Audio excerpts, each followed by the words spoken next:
Theodore Teddy Waltz is the CEO, owner, and master of ceremonies of a nightly gambling cruise ship operating out of Fort Lauderdale, Florida. For Teddy, his life at sea is a dream come true, charming passengers with songs and stand-up comedy every night while raking in every dollar they spend in his casino. But unfortunately for Teddy, on tonight's cruise, his luck is about to run out. When a horrifying injury turns Teddy's night in the spotlight into a trip to the morgue. But how did Teddy die? Was it an accident, a gambling argument gone wrong, or a cold-blooded murder at sea?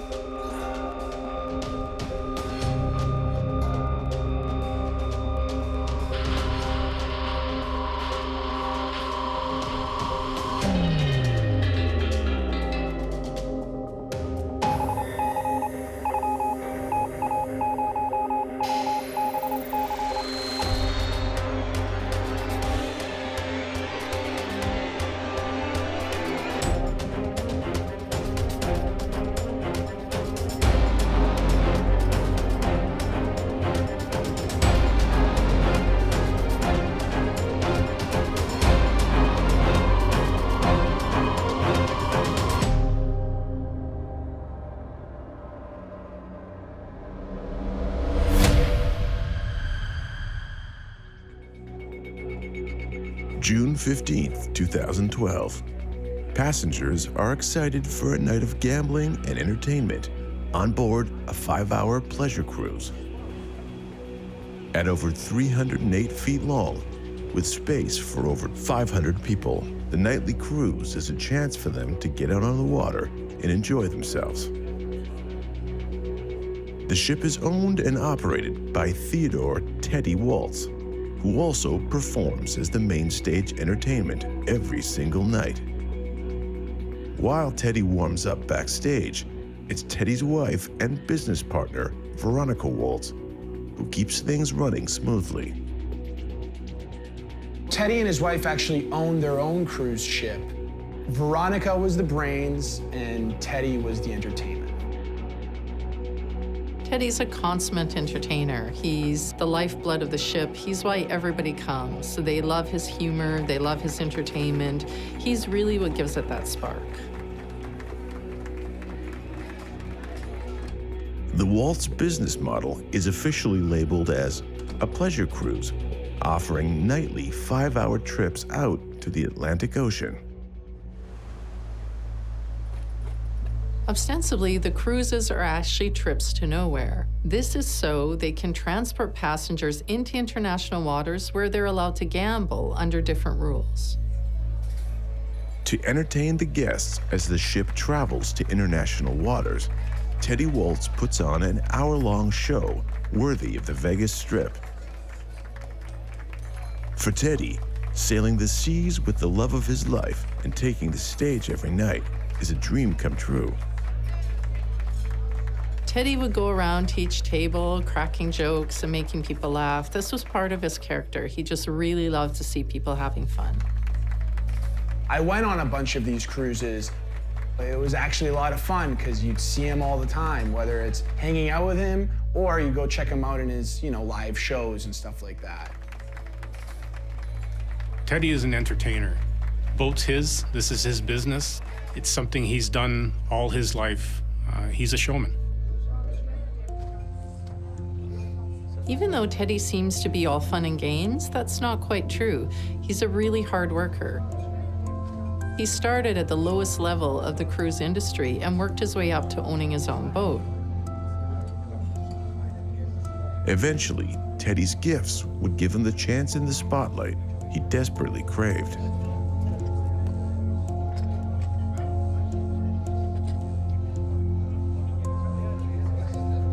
Teddy meets Veronica Simone, working as a newly hired crew manager. Teddy and Veronica were the classic story of love at first sight. He had that entertaining spirit. She was the brains behind the operation. They balanced themselves out very well, and they ended up getting married just a year after they met. They always had a great relationship. I never noticed any problems with them or anything like that. They were always great together. It was very nice to be around them. 10 years later, Teddy and Veronica buy their own ship and set sail together as business partners and husband and wife.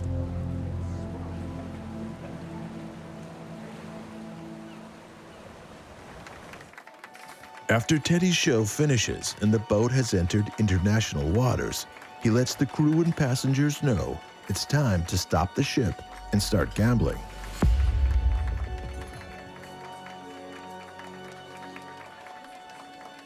A gambling cruise isn't the easiest thing to pull off. There's lots of pieces that have to be in place. You have to have the necessary amount of money, you have to have plenty of security, and you have to have cameras to make sure no one is cheating. As the guests play cards, Veronica manages the ship's staff and security behind the scenes, while Teddy goes from table to table, making customers happy. But one guest, Florida resident Bill Wellesley, isn't happy at all. He's already lost most of his money and yelling that the ship's card dealer cheated him. Gambling that takes place on a cruise ship is subject to loans and debts. So when disputes arise, especially when large sums of money are involved, emotions run high. When he meets Teddy, he's not interested in being entertained. Teddy would tell me that some people would actually take the gambling a little too seriously. There would be altercations, and of course, Teddy would have to calm everybody down and just be like, we're all here for fun. You know, he would try to diffuse the situation as much as he could. Teddy offers up a few drink and buffet tickets as a token of appreciation to his disgruntled guest. Teddy's gesture doesn't work as Bill rips up the tickets in front of him before going back to playing. Unruly customers are part of any cruise, but especially a gambling cruise like this one. Teddy often has to deal with people who are upset that they've lost a lot of money. To diffuse the tension, Teddy announces a special contest for passengers on board. Teddy loved golf. I went out with him a few times, and I've never seen anybody hit the ball that far. It was just very impressive to see. Teddy announces to the crowd that if anyone can drive a golf ball off the side of the ship farther than he can, he'll give them $1,000.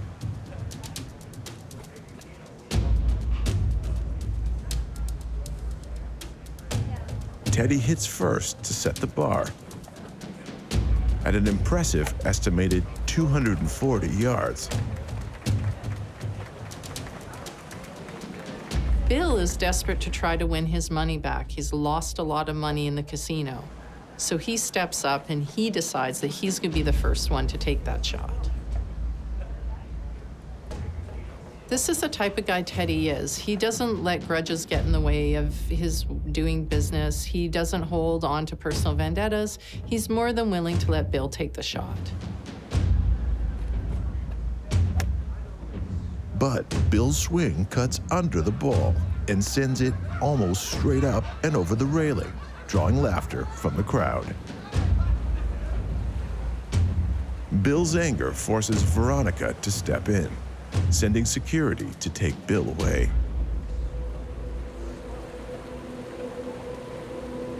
But unfortunately for Teddy, his good nature can't protect him from tragedy forever.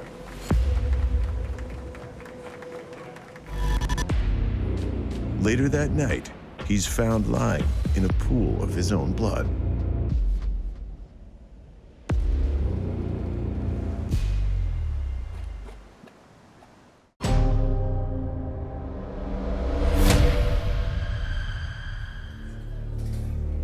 Theodore Teddy Waltz is the CEO and master of ceremonies of his own gambling pleasure cruise line. His wife and business partner, Veronica, works behind the scenes to make sure the cruise runs smoothly.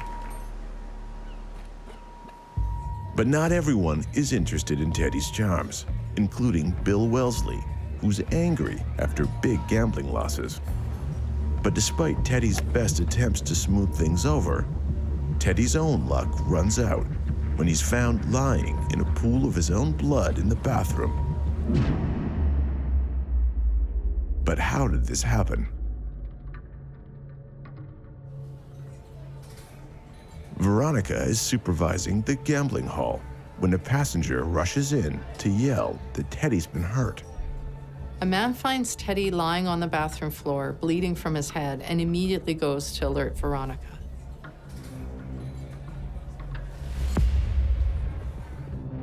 Veronica and her security team enter the bathroom to find Teddy bleeding from his head.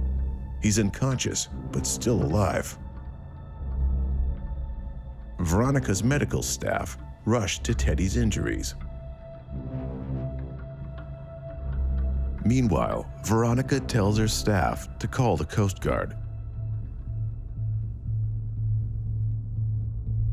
Veronica and her security team immediately start asking if there were any witnesses who saw what happened.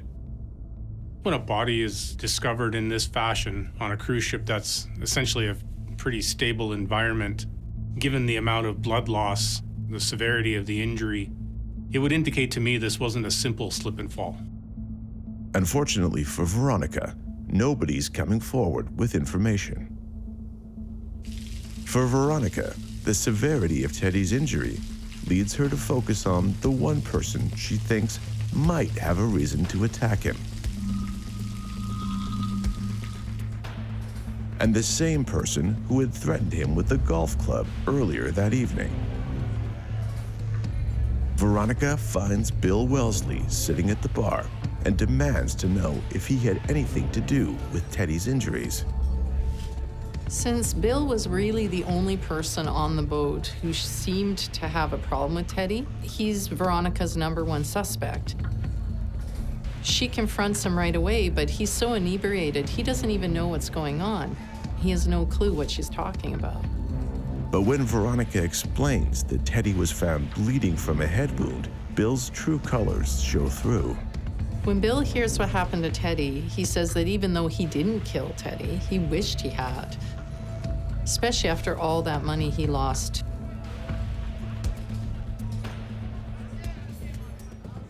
As Bill gets taken away, Coast Guard boards the ship, hoping to save Teddy's life. But the situation looks dire, and the head wound he sustained continues to bleed profusely. The Coast Guard police and paramedics climb aboard, and the paramedics fight to save Teddy to try and stop the bleeding from his head. Paramedics work frantically to save Teddy's life, but unfortunately, his injuries are so severe they can't stop the bleeding. After 20 minutes of emergency medical attention, Teddy is declared dead, leaving everyone questioning what happened for him to sustain such a horrific wound. When I found out Teddy was killed, I couldn't believe it. It was shocking. Who would do this? He just wanted to make people laugh. Arriving at the scene is Detective Maria Nichols. Detective Nichols consoles Veronica and says she'll do her best to find the person responsible for Teddy's death. As an investigator, you're not often the first person to come to a crime scene. Often it's been visited by first responders, it's been visited by witnesses. The people that were involved in the event itself have been there. So as an investigator, when you first walk into a crime scene, it's your opportunity to get your first impression of what may or may not have happened. Suddenly, Veronica emerges from the office with Detective Nichols behind her. Veronica announces to the group that tragically, her husband has died. Someone has been attacked on board, and you're stuck on this boat for hours. So imagine the panic you'd feel if you were in this situation. But the next to speak is Detective Nichols, who announces to the guests that while the ship may have arrived, all of them have to remain on the ship for questioning. Because Teddy's death has officially become a homicide investigation.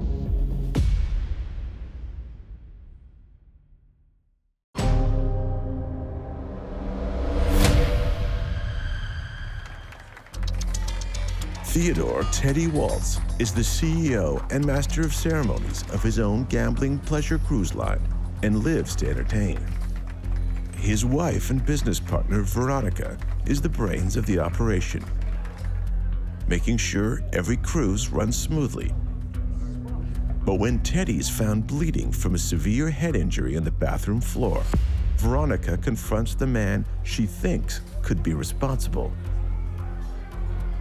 Bill Wellesley, who's angry at Teddy after claiming to lose money to crooked card dealers. Bill denies involvement in Teddy's injuries, but drunkenly sneers to Veronica that he wishes he was the one who caused them. After the paramedics announce that Teddy has died from his injuries, Detective Maria Nichols assures Veronica she'll do her best to find the person responsible. For Detective Nichols and Veronica Waltz, it's going to be a long night.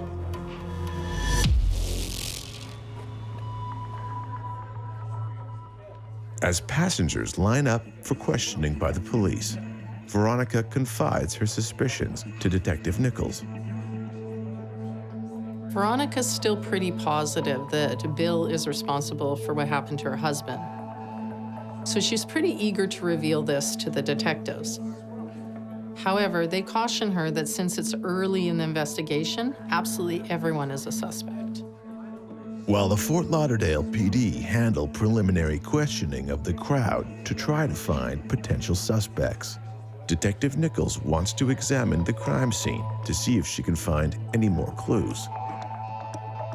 There are telltale signs when you're investigating the discovery of a body, especially when there's blood involved.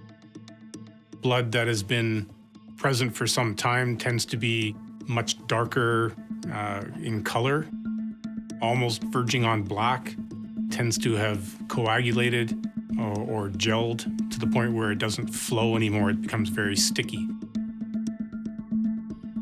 If it's very recent, it tends to still be flowing, could be very crimson in color.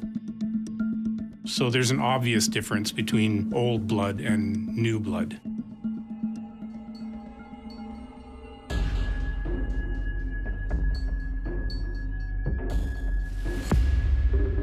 The first witness who found Teddy said he was motionless and bleeding. Detective Nichols also notes that the blood pattern on the floor shows signs that Teddy's head had impacted the floor with significant force before remaining motionless.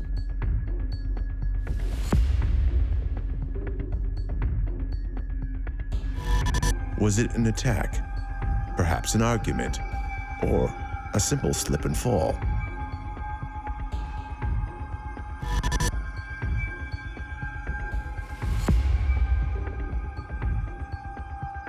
There are no other signs of a struggle anywhere in the bathroom. In fact, it's crystal clean. Did the killer clean up after themselves?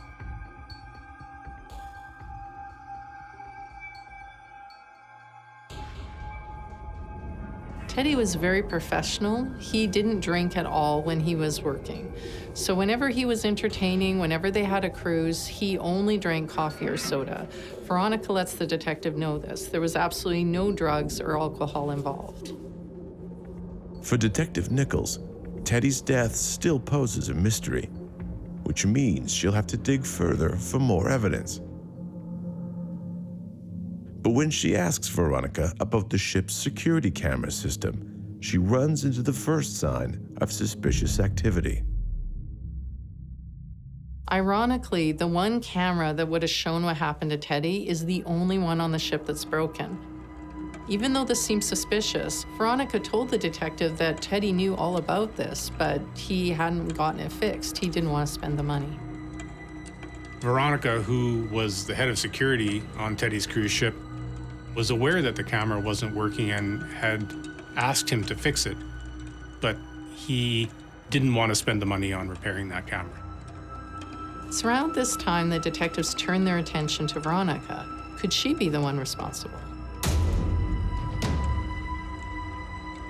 Well, when you have an incident like this where one of the parties of a marriage goes missing or is murdered, the spouse is often considered a person of interest because they generally have the most to gain from this person no longer being in their life.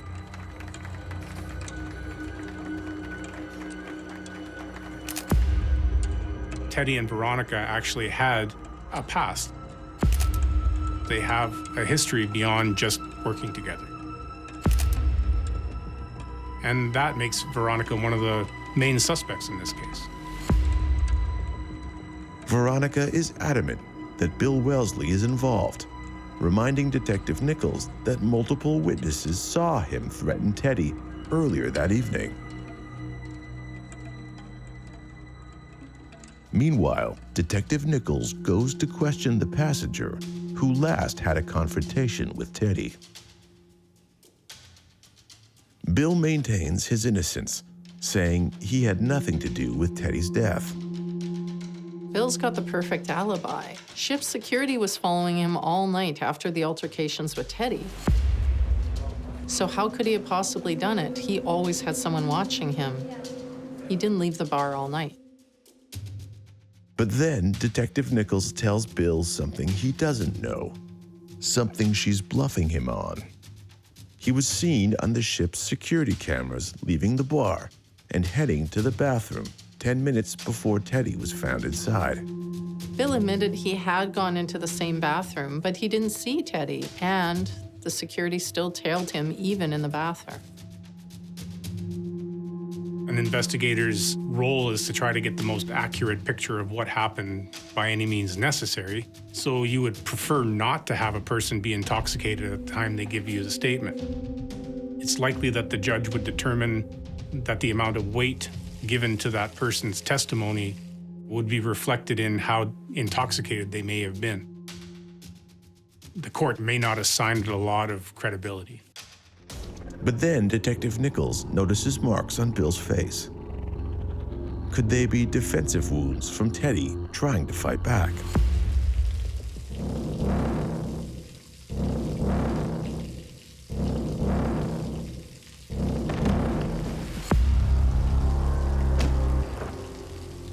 So Teddy wasn't a fighter, he was a performer. He'd rather throw a joke than a punch.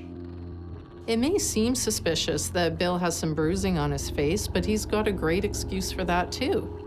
He goes to a boxing gym. He's even able to show Veronica his card for the boxing gym. And he says he got them during a sparring match. Still, Detective Nichols decides to have the police arrest Bill as a possible suspect to keep him overnight for questioning in the morning. Even though he maintains he didn't do it and his alibi is great, the investigators can still hold him for up to 48 hours, just to give them a little more time. When Detective Nichols breaks the news to Veronica that Bill is unlikely to have been involved, she is shocked.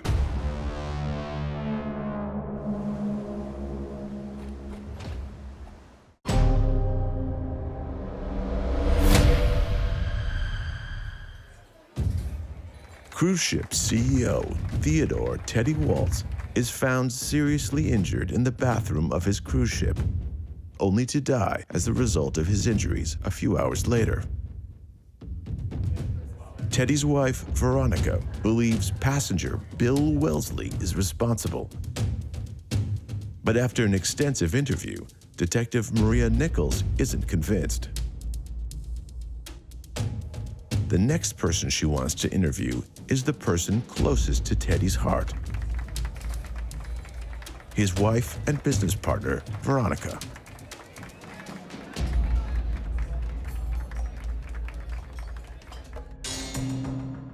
Detective Nichols starts by telling Veronica to relax, reminding her she's not a suspect and these questions are for informational purposes only.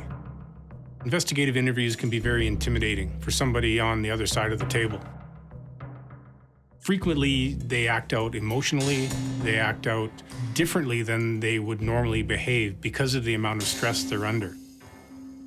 They don't want to be caught in a lie if they're guilty, and they don't want to be associated with a crime if they're innocent. When investigators talk to Veronica, she tells them that she's the brains behind the ship. She's the one that actually runs everything. And she's as baffled as anyone else about how Teddy could have been murdered in the one spot on the ship where there was no camera. Then Detective Nichols asks Veronica if she can think of anyone who might have had a reason to kill Teddy. In most particular cases, homicides are the result of a motive like anger or jealousy or greed. But there's generally some emotional component to the crime that would indicate that there's a connection between the perpetrator and the victim. Veronica doesn't understand the question, so Detective Nichols clarifies.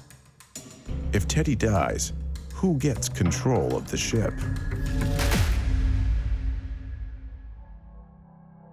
Investigators ask Veronica who gets control of the ship now that Teddy has died, and she answers that it's her. She now owns everything. One of the key pieces of information to come out during the interrogation of Veronica is that she has a financial interest in this business. She stands to gain the business should Teddy die. Control over somebody's business after their death could certainly be considered a motive. But Detective Nichols is onto something.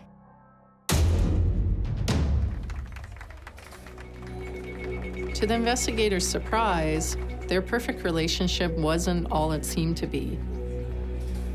In fact, Veronica knew that Teddy had been cheating on her throughout their marriage. It turns out that the lovable showman also loved flirting with his attractive guests. You know, I would see Teddy flirt with girls, but I always thought that was a part of his act. You know, I didn't think he was being serious. Well, jealousy is a very strong human emotion, and it's often the cause of a lot of violence. In spite of this, in spite of how rocky things were, Veronica claims she still loved Teddy too much to divorce him. If she'd wanted to, she would have simply left him. She never could have killed him. In Veronica's case, if Teddy was to die, she would take 100% control of this business. If they were to divorce, she would only get 50%. That's a huge motive to commit murder.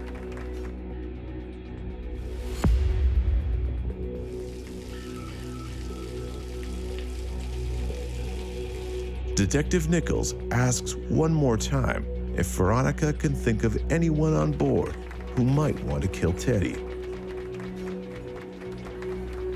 But Veronica doubles down, saying she has no idea. Before Detective Nichols can wrap up the interview, she's interrupted by one of her police officers. Upon revealing security footage, investigators see something interesting. There was another man, an unknown man, who's seen going into the bathroom before Teddy and coming out after the altercation.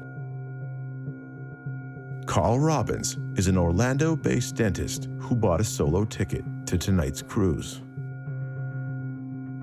Carl is the third suspect in this case, and he, we believe, was in love with Veronica.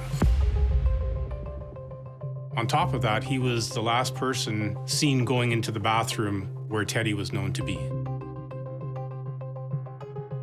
Shockingly for Veronica, the strange man ends up being Carl, this stalker who's haunted her while they've been running these casinos on the boat.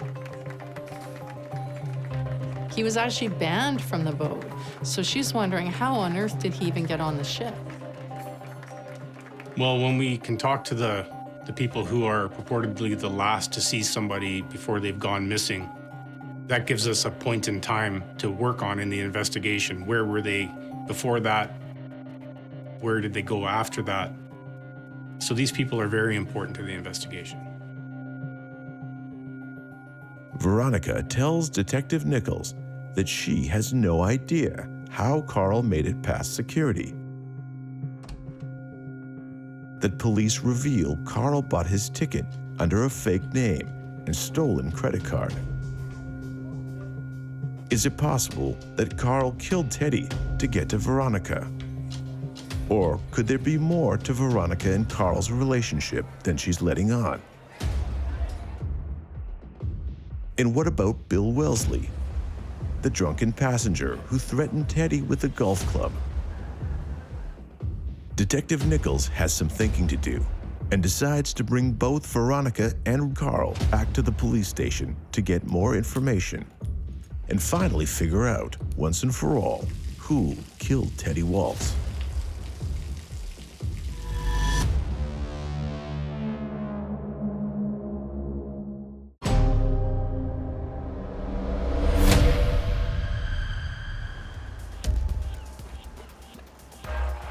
Cruise ship CEO Theodore Teddy Waltz is found seriously injured in the bathroom of his cruise ship, only to die as a result of his injuries a few hours later. Detective Maria Nichols interviews Teddy's wife and business partner, Veronica Waltz, who admits their relationship was rocky, but denied any involvement in his death. Instead, Veronica suggests blame should be placed on Bill Wellesley, a drunk passenger who threatens Teddy after gambling losses, claiming the ship's car dealers are cheats. But security tapes reveal that the person most likely responsible for Teddy's death is Carl Robbins, a dentist who claims to be in love with Veronica. Veronica has already filed a restraining order against Carl, but he buys a ticket under a fake name to get on board the ship. Detective Nichols decides to arrest all three to do a deeper interrogation to try to figure out how exactly Teddy died and who was responsible.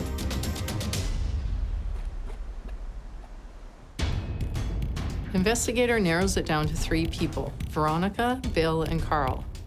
Between the 3, one of them has to know what happened to Teddy. With her main suspects in custody, Detective Nichols gives permission to the PD to finally let the passengers disembark. They've been stuck on board for over 9 hours and are elated to finally go home. With still no concrete evidence linking anyone to potential homicide, Detective Nichols knows she has a lot of work to do to find out what really happened to Teddy.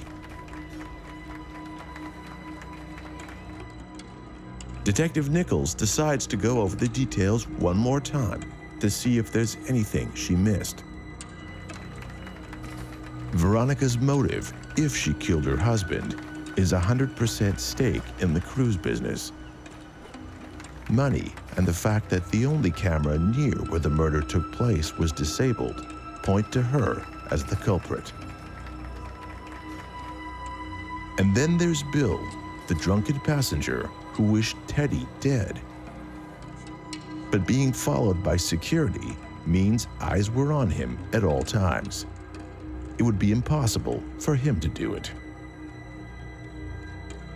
Finally, Carl, the man who is infatuated with Veronica and is supposedly in the washroom around the same time as Teddy that fateful night. Despite Veronica's insistence that Bill killed her husband, the investigator decides to start with him because she's equally sure that he probably didn't. Bill and Teddy have a history, so he would have a reason for wanting Teddy out of the way. When Detective Nichols sits down with Bill, his angry attitude has changed. Detective Nichols asks Bill if he noticed Carl Robbins in the crowd anywhere over the course of the evening. Bill's testimony can't be purely trusted because he was drunk the night all of this went down. But he's pretty sure he saw a man fitting Carl's description throwing something overboard.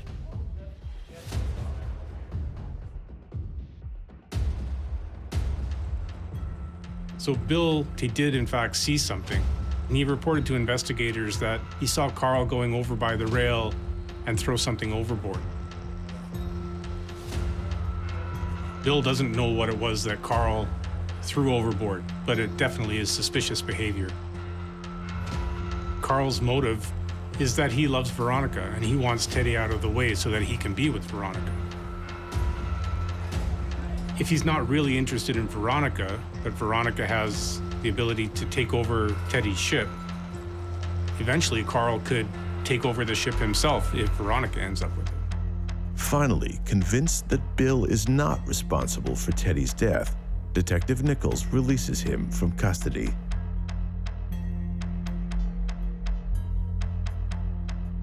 With the new information Bill provided, Detective Nichols doesn't waste any time and goes straight to Carl to ask what he dropped off the side of the ship.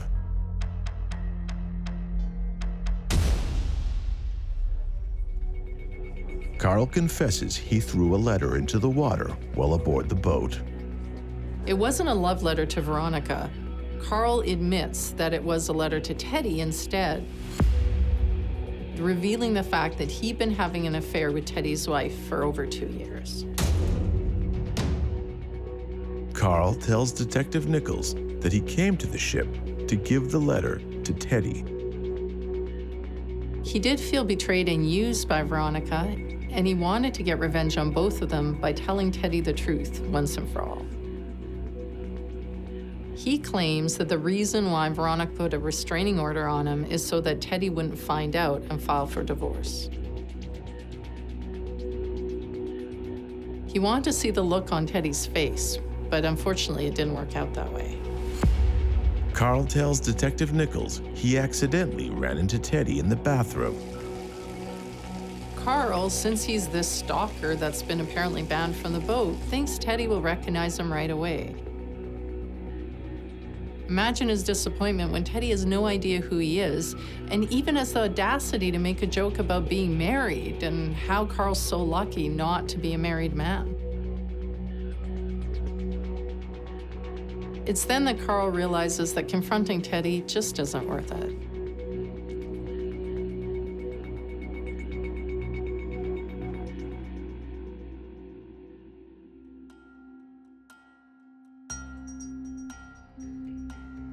So what we do know is that Carl essentially broke the law by breaching the conditions of his restraining order, but that doesn't point to the fact that he had anything to do with the attack on Teddy. Carl does admit, however, that he did consider killing Teddy, but he just didn't have the guts. It wasn't in him to do something like that. And while Veronica admits to her prior relationship with Carl, both of them deny being involved in Teddy's death. So who would have killed Teddy? If it wasn't Bill, and it wasn't Carl, and it wasn't Veronica, who was it? Thanks to the security camera footage placing Carl where Teddy was killed, on top of his history with Veronica, Detective Nichols decides to arrest and charge Carl Robbins with the second-degree murder of Theodore Teddy Waltz. But the question now is there enough evidence for conviction?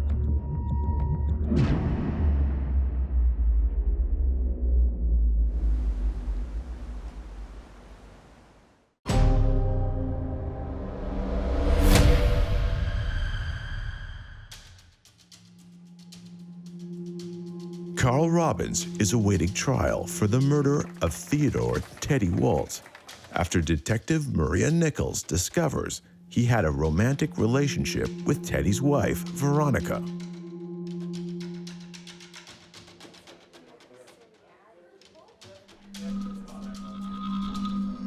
Initially, investigators feel that Carl killed Teddy out of revenge. Or maybe so he could be with Veronica forever with no impediment.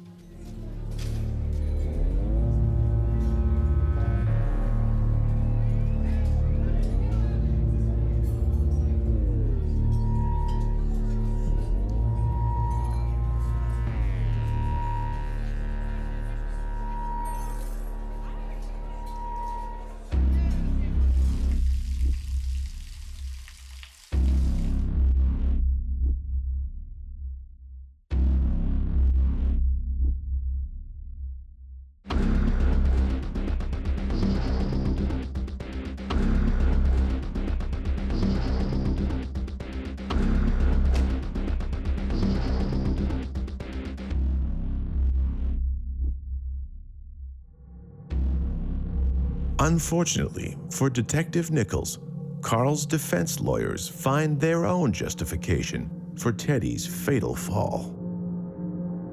At the end of all this, the defense lawyer did find information by pulling the ship's cleaning log. A cleaner had in fact mopped the floor about 20 minutes before Teddy was seen going in there. Is it possible slippery floor conditions led to Teddy's unfortunate end?